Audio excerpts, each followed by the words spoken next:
Have you ever found yourself in a situation where something has happened at work that just leaves you livid? Today, we're going to talk about what we can do not to manage our emotions, but to manage our reaction to those emotions.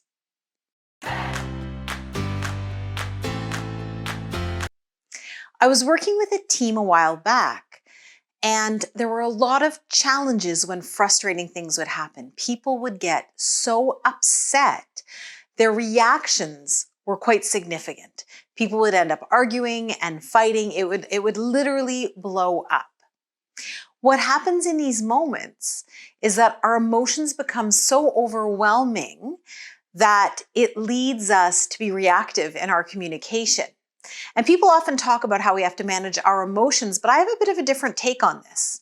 I don't think it's about managing our emotions. I think it's important that we have these feelings. We're human beings. We're always going to experience feelings like anger and frustration and disappointment and things like that. However, what we can manage is the reaction that we're having to those emotions. So there's a couple questions that you can ask yourself. The first one is this situation within my control? Is this something that I can change or not? There are certainly times when people get extremely frustrated over things that they cannot change at all, and I've been one of those people. I was recently at an airport and our flight was significantly delayed, and I was noticing how some people were reacting significantly to their emotions of frustration and disappointment and perhaps fear of what the next day was going to be like. And there's others who were not reacting to those emotions. I think everyone was experiencing the feelings. It's the reaction to the feelings that was different. So once you've determined whether or not you can control the situation or influence it, the next step is to decide if you're going to do something about it or let it go. Those are really your two options. So at the airport, that was out of anyone's control. So that's a situation where you've kind of let it go is the only choice that's going to enable you to manage your reactions.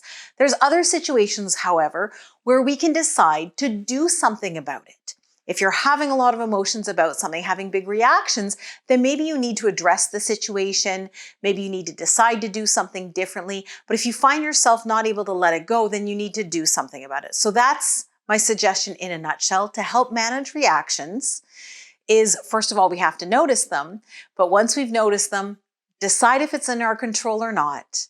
Then decide if you're going to do something about it or if you're going to let it go. So I hope that this video has been helpful to you.